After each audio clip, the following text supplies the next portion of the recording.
Um estudo divulgado esta semana pela Secretaria da Saúde de São Paulo revela uma tragédia social causada pelo avanço de drogas baratas e devastadoras como o crack. É o aumento no estado do número de mulheres que perdem a guarda dos seus filhos por causa da dependência química. Priscila e Tainá têm um longo caminho pela frente. Hoje, mãe e filha estão separadas. Há 3 meses, Priscila faz tratamento para se livrar do vício da cocaína e do crack. Mesmo assim, elas se veem uma vez por mês e se falam por telefone toda semana. Priscila ainda tem a guarda de Tainá, que vive com os avós maternos. Ela fala, mamãe, quando você vai voltar para casa? Eu falo, mamãe ainda não está preparada. Mamãe ainda falta um pouquinho. Ela falou, mamãe, você já consertou o coração, agora só falta a cabeça, Essa mulher, que prefere não se identificar, também faz tratamento para se livrar do crack. Há 1 ano, perdeu a guarda dos 2 filhos. A caçula, de 1 ano e meio, foi amamentada com a mãe usando crack. E o mais velho, de 5 anos, correu risco várias vezes. Era obrigado a acompanhar a mãe toda vez que ela saía para comprar droga. Eu errei muito, demais, só que falar que eu não tinha consciência é muito fácil, Eu tinha consciência. Até o começo do ano que vem, as duas voltam para o convívio das famílias, que fazem questão de apoiar a recuperação. Um levantamento da Secretaria de Saúde do Estado de São Paulo, feito na maior maternidade da Zona Leste da capital paulista, mostra que o número de mães que perderam a guarda dos filhos por causa do uso de drogas aumentou 73% em 1 ano. Para a chefe do Serviço Social da Maternidade pesquisada na Zona Leste de São Paulo, esse número é um reflexo do crescimento do consumo de drogas no país. É um problema sério, gravíssimo, é uma epidemia, que isso deve ser combatido a nível de política pública mesmo. Olha, além do depoimento triste dessas moças, eu estou lembrando aqui do Renan, que é um dependente químico, é um viciado em crack, que veio aqui no jornal já 2 vezes, e ele diz assim, olha, é difícil, o dependente não tem cura, quer dizer, ele tem que ficar longe da droga, mas... e ele se referia até à Cracolândia, ele falou assim, as pessoas chegam num nível que elas querem ajuda sim, parece que não, mas elas querem ajuda sim, e não tem. É que você vê ali que aqueles depoimentos, acho que deve ser até uma outra condição social, que não é muito de quem está aí pelas ruas perambulando, que a gente, sem muito sacrifício, vê. Isso é muito triste, mostra o aumento do consumo de drogas novas, mais novas até do que o crack, até mais devastadoras, e o aumento do número de mulheres consumindo droga. Mulheres que são mães e que acabam nessa situação. Realmente, como disse aquela enfermeira ou médica, é um caso de saúde pública, é um caso de necessidade de ajuda e de uma ajuda a longo prazo para que elas consigam se ajudar também. Sabe que uma vez eu fiz uma matéria das mulheres presas, não era assim, especialmente sobre mulheres drogadas, mas muitas eram mulheres presas, até a gente deu o nome para a matéria, eu lembro que chamava Amor Bandido, porque era a separação dos filhos, a dificuldade dos filhos de crescerem sem a mãe, etc. e tal.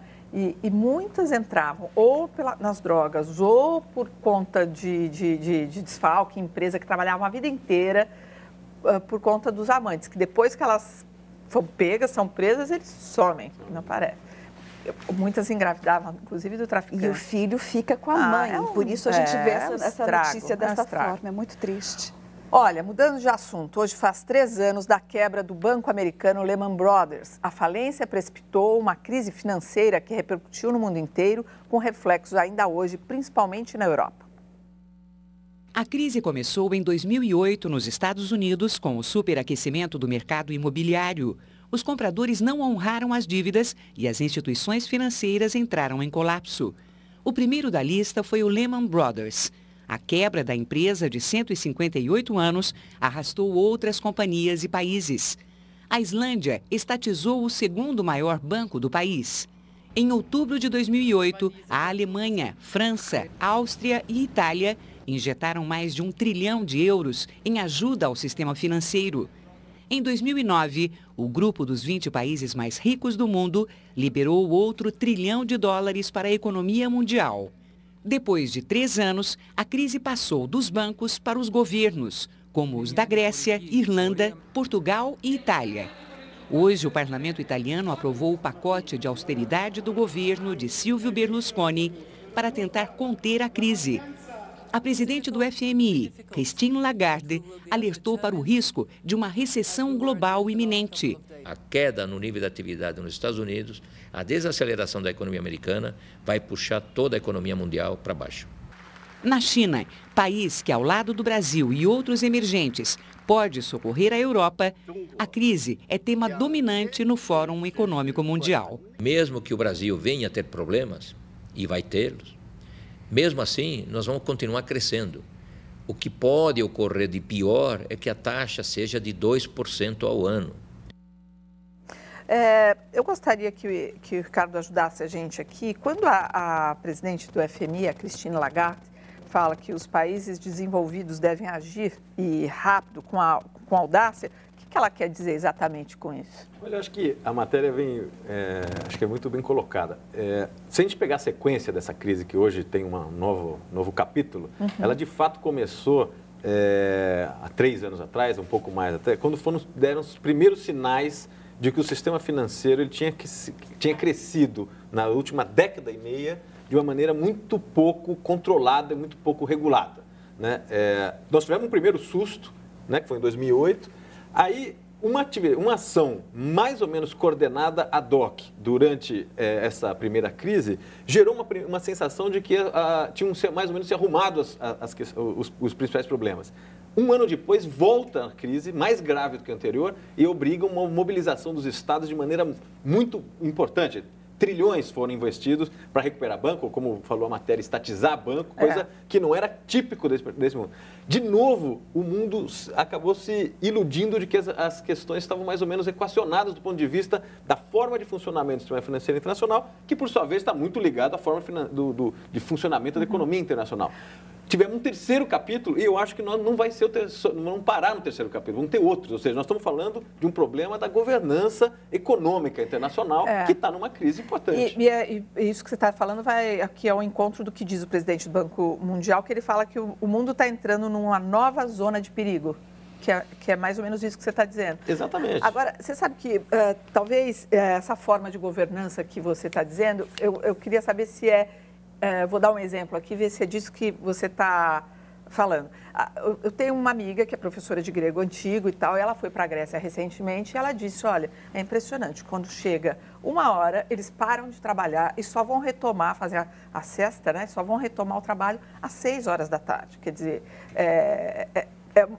alguém tem que pagar essa conta, como disse hoje uma pessoa que fala assim, parece que que eles ficam ali pedindo, o alcoólatra pedindo o último gole, né, para continuar em pé, assim. Quer dizer, é um pouco disso também, essa forma de governança, quando você diz, se trata disso, quer dizer, de mudar um pouco esse jeito de levar a vida, para falar o português. Eu acho que os países desenvolvidos, tanto os europeus quanto Estados Unidos e Japão, eles vão passar por uma espécie de uma redução média do seu padrão de vida, porque, vamos dizer, o ciclo econômico está demandando mais ou menos isso. Isso acho que é um problema que vai ter natureza política interna dos países europeus e Estados Unidos, como a gente está vendo, aumentando o nível de pobreza, etc.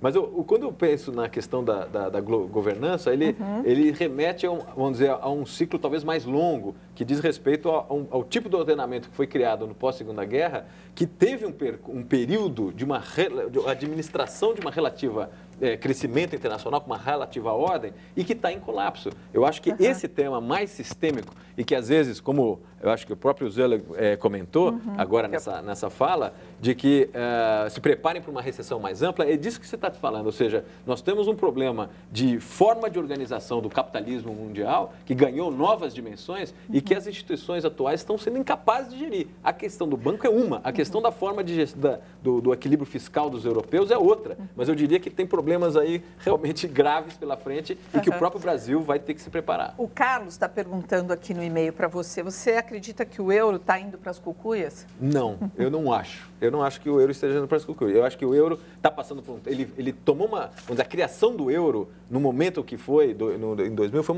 um passo absolutamente ousado de países que pensam estrategicamente e que apostaram numa certa linha, vamos dizer, de construir uma moeda alternativa ao dólar. Está passando por crise, por dificuldades, mas não creio que seja uma moeda que vai sair do cenário.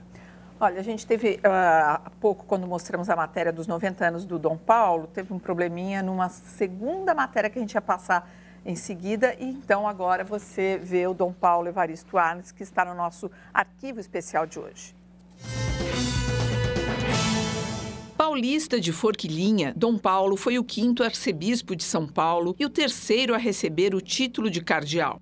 Durante os 32 anos de trabalho na arquidiocese, Dom Paulo optou pelos oprimidos, pela justiça social. Em 1975, participou de um ato ecumênico em memória do jornalista Vladimir Herzog, assassinado nos porões do DOI-CODE. Nesta entrevista, em 1998, Dom Paulo relembra quando se encontrou com o presidente Garrastazu Médici durante a ditadura militar. Ele me recebeu com muito pouca boa vontade e me disse aquela frase que me assustou.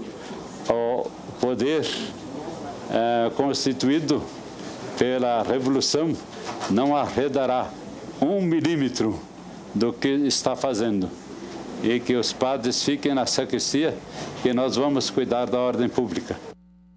Seu Dom Paulo. E o Conselho Curador da Fundação Padre Anchieta, mantenedora aqui da TV Cultura, presta homenagem ao ex-governador Roberto de Abreu Sodré. Ele morreu há exatos 12 anos. As filhas do ex-governador Maria do Carmo e Ana Maria estiveram esta semana na sede da Fundação Padre Anchieta e inauguraram o busto em homenagem ao pai. Abreu Sodré governou São Paulo entre 1967 e 1971. Período no qual criou a Fundação Padre Anchieta e as emissoras de rádio e TV Cultura de São Paulo. Mais tarde, foi ministro das Relações Exteriores no governo de José Sarney. Bom, gente, o nosso Jornal da Cultura chegou ao fim, mais rápido do que a gente imaginava. Eu quero agradecer a presença da Arline, do Ricardo. Muito obrigada pela participação. Obrigada. E o Boa Noite Especial de hoje chama a atenção para a reforma ministerial do governo Dilma, que acontece meio sem querer. Afinal, em menos de um ano, trocar 5 ministros não é nada normal. Principalmente por causa da maneira como estão caindo, um por um, escândalo atrás de escândalo. Façam suas apostas. Quem será o próximo? Uma boa noite a todos. Cai o rei de espadas, cai o rei de ouros, cai o rei de paus, cai, não fica nada. Cai o rei de espadas, cai o rei de ouros, cai o rei de paus, cai, não fica nada. Cai o rei de espadas, cai o rei de ouros, cai o rei de paus, cai, não fica nada. Cai o rei de espadas, cai o rei de ouros, cai o rei de paus, cai, não fica nada. Cai o rei. Jornal da Cultura.